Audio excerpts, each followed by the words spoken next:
This grabbed the agency. My concept, how I was going to do it, they loved. But what they loved the most, I was a farmer's son.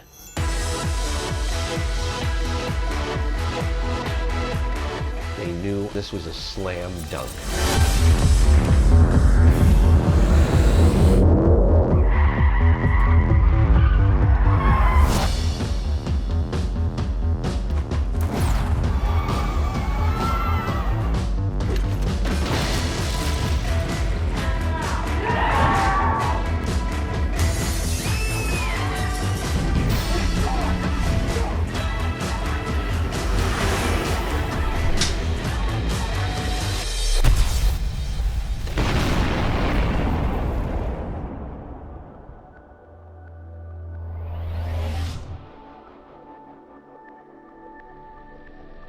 Welcome to our commercial directing series. Now, I've done a fair amount of commercial directing in my day, and what I wanted to do is really share with all of you the process, this learning and experience that I have kind of gone through, and we're going to break it down step by step. Agency politics, client politics, how you can navigate casting, getting the board, developing your notes, integral parts of being able to build your treatment, all these type of things that really talks about the creation process and then moves on to concept and then to execution. So let's start with the spot. It's just a single grain of wheat, but more is demanded of it than ever before. How are we going to feed a rising population? How do we fuel all these cars? And how do we do it on less available land? To solve these issues, farmers will need equipment that gets the most out of every acre, and advice from people at Case IH with experience in the field and eyes on the future. The world of farming is changing. Will you be ready? I'm ready. Let's break it down. So these are kind of standard boards that you get from the agency. We open on a close-up shot of a grain of wheat, cut to footage of crowds in Shanghai and traffic, shot a mall, cut to shot of Capitol. So right off the bat, I'm saying, okay, so we're going to be doing a lot of stock footage here. And stock footage is something that you also really have to be hyper-focused on. This is not something that you want the agency and the client just selecting. So I was very personally involved in all of this stock footage selection. Now, there was also another spot, While You Slept. We shot this one as well, but nothing was ever done of this spot, which was, something that always tends to happen. This is what the agency is asking your production company and you to do. So you're all in trying to present this the best you can. So once I get the boards, I talk with the executive producer at our production company. We kind of sit down and map out a plan of attack that, one, we feel we can be aggressive with the bid. We're asking ourselves, how many days is it going to take for us to shoot this? What kind of platform we're going to need to shoot it on? How nimble, how small we can be? All these things factor in how aggressive we can be to land the job. When it's all said and done, it really comes down to price a lot of the times. I would love that it came down to your ideas and your vision. But unfortunately, a lot of it has to be your vision and a good price tag.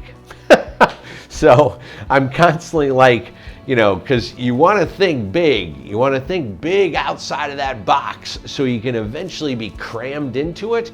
But at the same time, it's the number game. I feel commercials are getting even more restrictive in their budgets, just like music videos have gone from $4 million, $2 million to, $5,000. We're really kind of shrinking our monetary investment from the client. It's our job as directors to maximize their vision for a minimized price tag. So I get this, and what I want to do is I go home, I put some headphones on, whatever music really inspires you, and I write my thoughts. The world is hungry. As civilizations speed up and the population grows exponentially, it's incumbent upon farmers to maximize their yields. We know the challenges farmers have faced in recent years: droughts, budget cuts, loss of subsidies, debates over genetically modified foods, and property values have taken their toll.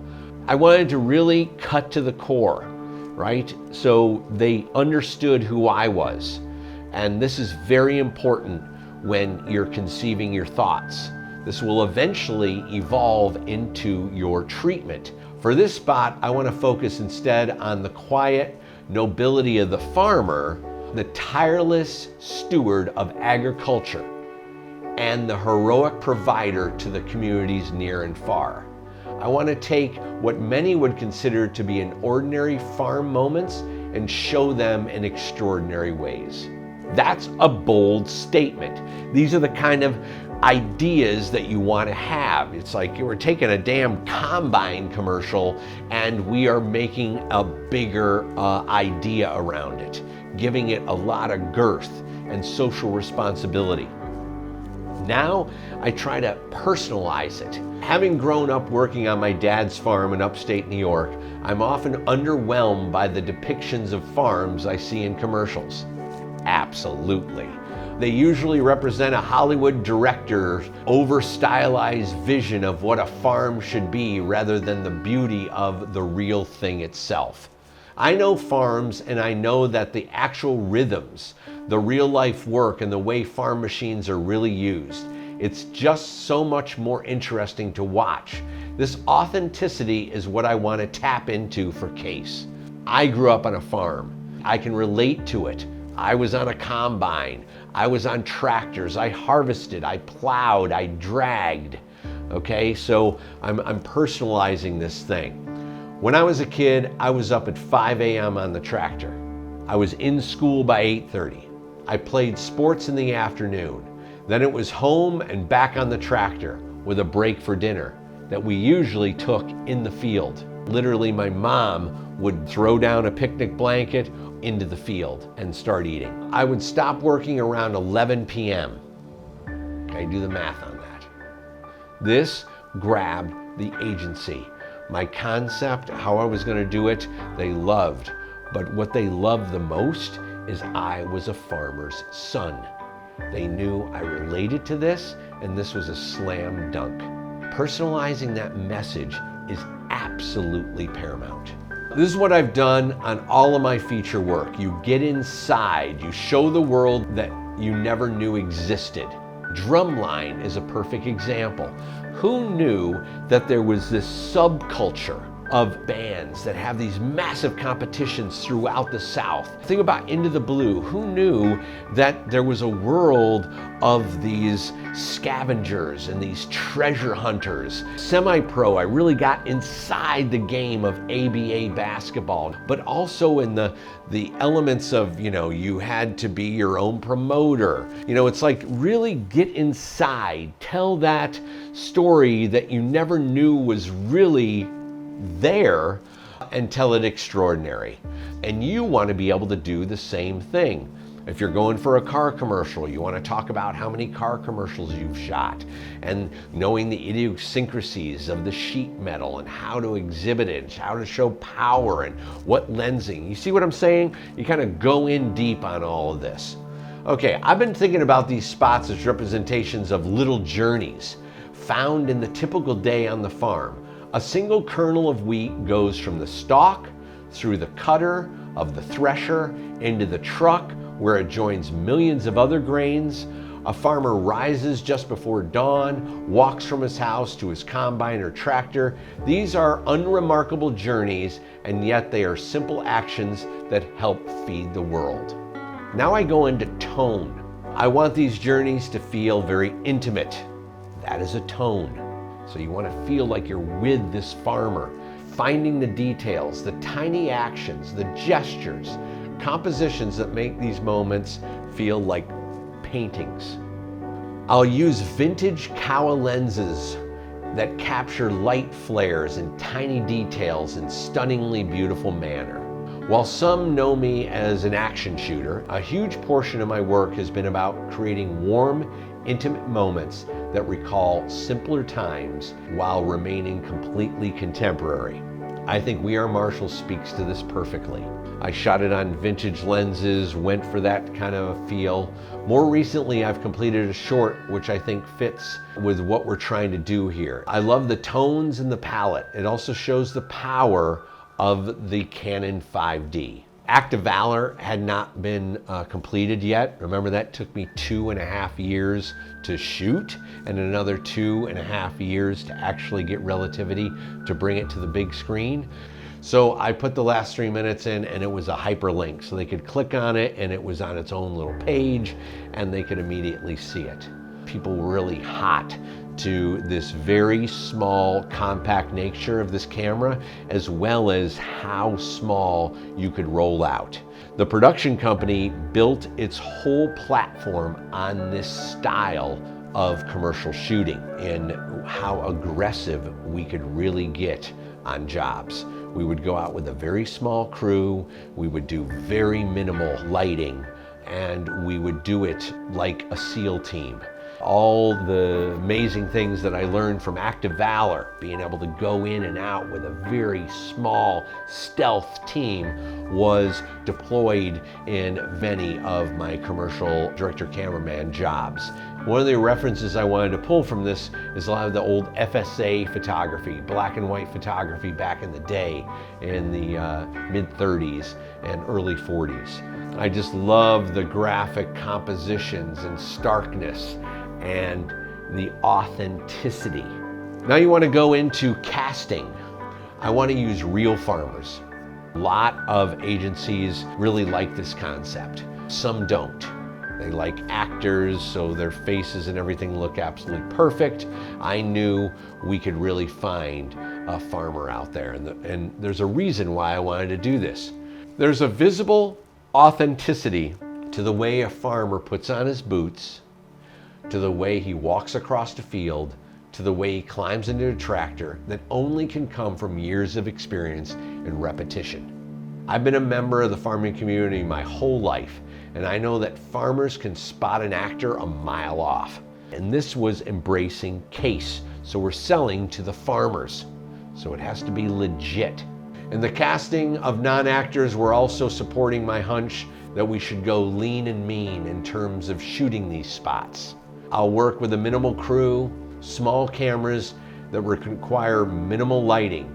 We won't have our non-actors standing before an entire massive Panavision package. Surely that would kill any chance of capturing authentic moments. By keeping our shooting footprint small, we give the farmers permission to be themselves without having to be concerned with the intensity of a full movie set. This is a big concept, and it's something that the agency really grabbed a hold of, that we were going to be so stealth and so small and be able to get these great performance out of these non-actors. You know, these are the kind of statements that you want to say so they can see it visually come alive. I go into some technical notes of how I wanted to be able to shoot this on the 5D. I wanted to put it in small places, grab shots that a normal camera rig could never achieve. For example, in grain, I'm really excited about getting inside the waterfall of wheat. As it flows into the back of the truck, we can actually flow the grains as they fall towards the pile. Can't do that with a full 35 millimeter motion picture camera or a big Alexa. Hindsight being 2020, I think I should have also done a cinematography page to really show some more influences of where I was headed. I go into locations of what these locations should feel like, what the emotional impact, when we want to shoot these babies. Our goal is authenticity. Every farm has its own fingerprint, and we want those little details to come through. I just do an image page. Creating the mood is what I'm really trying to convey with these. So this one was the mood of our first spot, and then this is the mood of our second spot. Then I go into the edit. So you want to be able to detail these things when you're building your treatment. There are no jolts. The camera moves. Lighting, art direction, and editing blend harmoniously. Our transitions are smooth. We're building drama and narrative through contrast, juxtaposition, action, cinematography, and the subtle tensions and releases that create our stories. Then I always have a final thoughts. So you're kind of saying, thank you to the agency of thinking of you, how personal this is to you. I grew up on using case tractors. I have a unique understanding of both the technical, procedural reality as well as the popular methodology of farm life in the US. In short, I was born to make these spots. I sincerely hope we have the chance to work together, and thank you so much for considering me for this. You want to always put your name on it, the labels of the spot, the label of the client that you're doing it for, and the production company. By being personal and real and really getting in there and showing all that experience that you have is going to be a huge part of winning this job. So this is where we take it. We unleash this treatment and we wait to hear back. And that concludes Commercial Directing, Part 1.